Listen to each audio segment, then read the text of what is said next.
Hey guys, Minnie here, and today we're going to be talking about my recommended commander skills for the Imperial Japanese Navy gunboat DD line. As you all know, the Japanese line has two sets of destroyers. The line that ends in the Shimakaze, which is considered the torp boat line, and the line that ends in the Harugumo, which is considered the gunboat line. And so today we're going to be talking about the Harugumo line. With this line, as I said, they are primarily considered to be a gunboat line, putting out impressive DPM and number of shells per minute, and being able to take fights effectively not only against other DDs, but cruisers and battleships as well. Now, regarding what you should be taking on your DDs. As always, preventative maintenance is a must. Having that 30% less chance of having your turrets, torpedo tubes, steering gear, and engine becoming incapped is the lifeblood of any DD. The last thing you need is getting it incapped, and having that 30% decrease in chance is king. At the second tier, I've recommend as your first point Last Stand. Last Stand is also considered to be absolutely critical for any DD because of the ability to sustain speed and maneuverability with the engine and steering gears getting incapped. Because even with preventive maintenance, you're going to get inevitably your engine or your steering gear incapped when you're fighting. It's a fact of life, so being able to continue maneuvering is absolutely clutch. At tier 3, I run and I recommend first off getting survivability. You're always going to want the health. And at tier 10, an extra 3,500 health onto a Harugumo is beautiful, especially considering you have to remember that the Japanese gunboat line does not have a heal. So the health you go into the battle is the health you have for the remainder of the battle. And considering the fact that you've got so many DDs nowadays that have heals on them at the high tiers, putting as much health as you can on this ship to counteract those is critical. Tier 4, I always recommend Concealment Expert. As a DD, your job is to be spotted as little as possible. So, just an example, on the Kitakaze, it drops it to 6.1 kilometers, which is beautiful. So that should be your first 10 points, is Preventative Maintenance, Last Stand, Survivability Expert, and Concealment Expert. Now, that leaves us with some options, because that leaves us with 11 points to play around with. So let's talk about some of the 4th grade skill, or the 4-point skills. Dazzle is an interesting skill. I see very much the WoW's community split into two camps of either, oh my goodness, this is amazing, you need to take it, or it's not worth it because it just means that if you're actually trying to dodge, they're more likely to hit you because the dispersion is poor. I personally, while I like the idea, in my experiences with it and those that I've talked to that are DD mains, Dazzle does not appear to be that worth it. That's not saying that you can't use it and it doesn't have its place, but it does not seem to be that worth it and worth putting 4 points on. If you feel you need it, take it, but against your average opponent, it's not going to be worth it. Against opponents at like King of the Seas level or Typhoon and Hurricane level clan battles where they are going to be really good at aiming, more worth it, but in your average everyday experience in World of Warships, probably not worth it. Fearless Brawler, while it's an intriguing, I don't recommend for the Kitakaze because while it's nice to have the 1% or the 1 extra shell explosion in AA salvos and the 10% lower main battery reload time, the 5% detectability is just not worth it. You want every ounce, especially with the lack of heal, of detectability lowering of concealment you can get. And so Fearless Brawler, while tempting to take, isn't worth it to me because of that increase in detectability range. In addition, your artillery is already boasting a 2.6 second reload time, so yes, this is going to drop it by another 0.26 seconds, but, and which is an impressive amount of shots. I don't find it worth it. RPF, I do like RPF, and there's very strong cases to be made for taking RPF on destroyers to know where your enemy is, especially when you're sitting in smoke and you're trying to guess. But on my build, I like to run in divs and not solo, so I already have additional spotting, so I don't feel that I need radio location. Swift and Silence, main battery reload time isn't a bad loss. The 8% speed is nice. I mean, that moves you up to, I don't even know what that takes our max speed to off the top of my head. but I don't see it as that worth it for on the Harugumo and the Kitakaze line, especially with the engine boost. I don't see it as worth it, though I know people who say it is.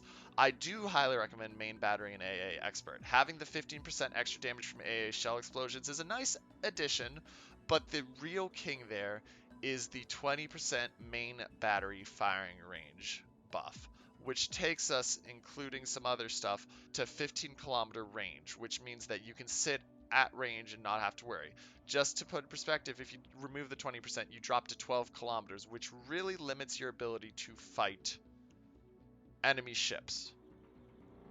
Especially in today's game and meta with Deadeye being a thing.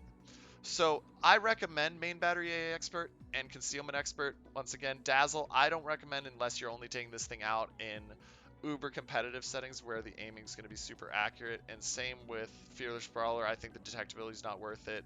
RPF's decent if, and once again, that's going to be personal choice. If you're running in a clan where they want the DDs running RPF, radio location, because of the fact that you're going to be that's the style for clan brawls or King of the Seas or whatever tourneys you're playing in. That's one thing, but in an average setup, I don't see it as useful. Now let's talk tier 3. Main battery and AA specialist is tempting to get that continuous AA damage. That does buff on the that would buff, just to put an example on it, it would buff it up to 235 continuous damage in addition to lowering the reload time to 2.5 seconds. But once again, it's nice, but I'm not designed as an AA DD or such, so I don't see it's worth it. Fill the tubes is also a tempting thing because I only have the one set, but because I only have the one set, while it drops it down to 154 seconds, or just over 2.5 minutes instead of almost 3 minutes, your main damage is coming out of your guns, not your torps, and you have the reload booster you can use to get that second set off immediately. IFHE, or sorry, we'll go to Adrenaline Rush first. I do like Adrenaline Rush, especially because of the fact that you're going to lose health and you're not going to be able to heal up. So getting that continuous buff as you lose your health on your torp tubes and your main battery and your continuous AA damage is worth 3 points in my opinion. I've run this always and I love it on these ships. I don't take it on all my DDs, but on the Kitakaze and the Harugumo, I really like it.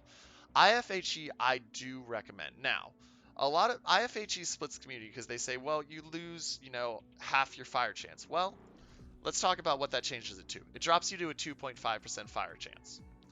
You were only at a 5% fire chance anyway, not great, and you can earn most of that back with flags. But what this does give you is the 37mm armor pen capacity. Why is that critical?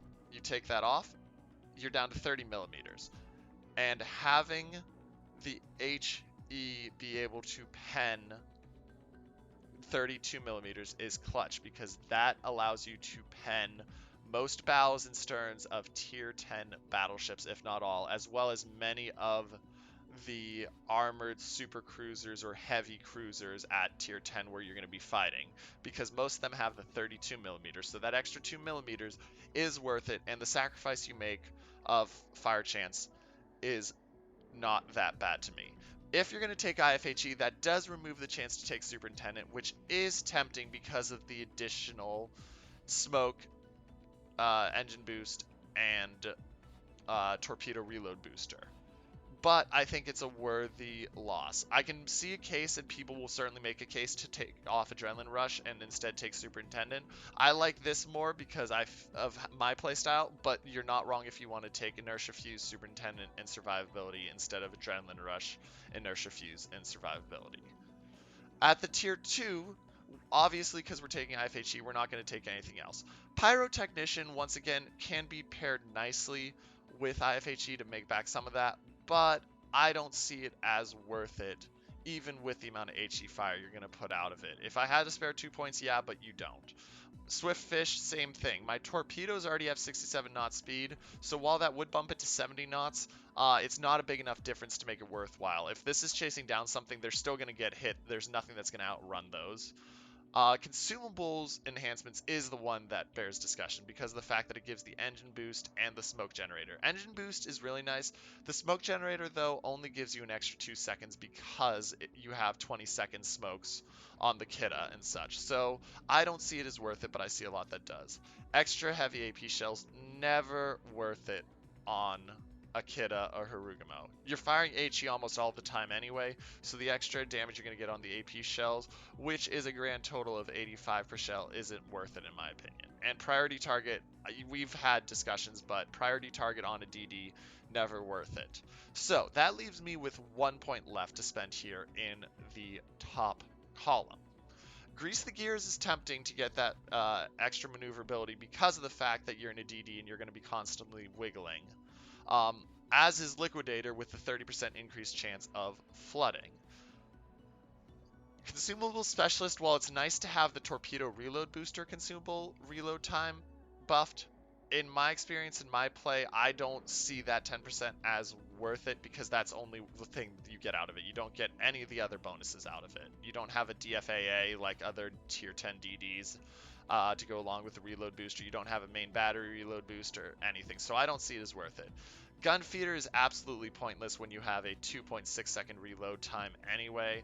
And then IFA, while I love IFA on my other ships, as a DD, I don't see IFA as worth it because you're knowing you're getting shot at, and you're not worried about battleships usually at 17 kilometers trying to hit you because their odds of hitting you are so slim. So that really leaves us with Grease the Gears, Liquidator, as our 3 options. I personally like to take Liquidator because I think an extra chance on flooding is never a bad thing, especially when I'm dropping usually 12 torps at a time to be able to get that 30% buff on flooding. But there's a strong case to be made for Grease the Gears if you would rather be able to be a little bit more maneuverable and kitey when fighting. But I will end up taking Liquidator. Now, the order in which you take these skills goes as follows. Preventative Maintenance is 1. Your 2nd and 3rd point go to Last Stand. Your 4th, 5th, and 6th point go to Survivability Expert. And your 6th, 7th, 8th, your 7th, 8th, 9th, and 10th point go to Concealment Expert. Your 11th through 14th point are going to go to Main Battery to get that range increase. And then I work down. Personally, if I had to do it again, I would take IFHE before Adrenaline Rush so that I had the ability to pen the higher tiers. But also, if you are grinding up the line, Adrenaline Rush is worth more probably because you're not going to run into those ships as much that you can pen until you get up to the high tiers. But I would still say take IFHE first and then Adrenaline Rush. And last but not least, you tack on Liquidator, not because it's not worth it, but because 30% extra flooding is nice, but when it's a 1-point skill, better to get it as last skill and not be missing it than be holding up a 3-point skill like IFHE or Adrenaline Rush because you took the 1-point skill first. So just again, Preventative Maintenance, Last Stand, Survivability Expert, Concealment Expert, Main Battery and AA Expert, IFHE, Adrenaline Rush, Liquidator in that order. Hope you enjoyed the video. Don't forget to like and subscribe to the channel, and make sure to catch me on Twitch at MiniHannibal65 there as well. And if you have any questions, as always, drop them in the comments. This is Mini, signing off.